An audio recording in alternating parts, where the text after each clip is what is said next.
தமிழ் கற்போம் சேனல் பார்வையாளர்கள் அனைவருக்கும் வணக்கம். நாம் இந்த பதிவில் 11ஆம் வகுப்பு தமிழ் புத்தகத்தில் இயல் 4 தலைமைச் செயலகம் என்ற தலைப்பின் கீழ் இடம்பெற்ற நூல்வழியை பார்க்கலாம். சுஜாதாவின் இயற்பெயர் ரங்கராஜன்.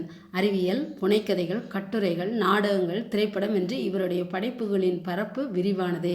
கணிப்பொறியின் கதை, சிலிக்கன் சில்லு புரட்சி, அடுத்த நூற்றாண்டு ஆகியவை இவருடைய புகழ்பெற்ற அறிவியல் நூல்கள்.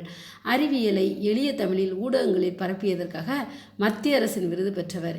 இந்தியாவில் மின்னணு வாக்குப்பதிவு கருவியை கொண்டு வந்ததில் சுஜாதாவின் பங்களிப்பு அதிகம்.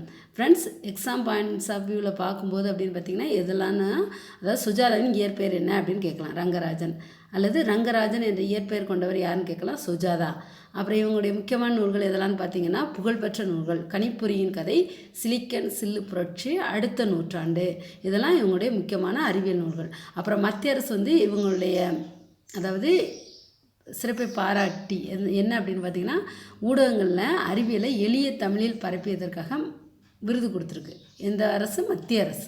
மாநில அரசு கிடையாது, மத்திய அரசு. எளிய தமிழில் அறிவியலை எளிய தமிழில் ஊடகங்களில் பரப்பியதற்காக மத்திய அரசு விருதையும் பெற்றவர். அப்போ வினா கேட்கலாம், மத்திய அரசின் விருது பெற்றவர், அதாவது அறிவியலை எளிய தமிழில் ஊடகங்கள் பரப்பியதற்காக மத்திய அரசின் விருது பெற்றவர் யார் என்று கேட்கலாம், சுஜாதா. அவங்களுடைய இயற்பெயர் என்ன? ரங்கராஜன்.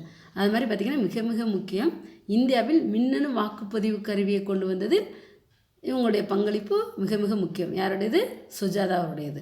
ஃப்ரெண்ட்ஸ், இதனுடைய புகழ்பெற்ற நூல்கள், மின்னணு வாக்குப்பதிவு, இதுக்கு ஒரு ஷார்ட்கட் நான் சொல்கிறேன், பிடிச்சவங்க இதை வச்சுக்கோங்க, இல்லை நீங்களாக ஒரு ஷார்ட்கட் போட்டுக்கோங்க.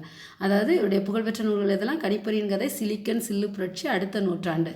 சரிங்களா? இதையும் மின்னணு வாக்குப்பதிவு இயந்திரத்தை வச்சு நம்ம ஒரு ஷார்ட்கட் போடலாம். என்ன அப்படின்னு பார்த்தீங்கன்னா, சுஜாதா அவங்க கணிப்பொறியில் ஒரு சில்லுன்னு ஒரு புரட்சியை அடுத்த நூற்றாண்டுக்குள்ளே ஏற்படுத்தணும்னு சொல்லிட்டு என்ன பண்ணாங்க, மின்னணு வாக்குப்பதிவு இயந்திரத்தை கண்டுபிடிச்சாங்க.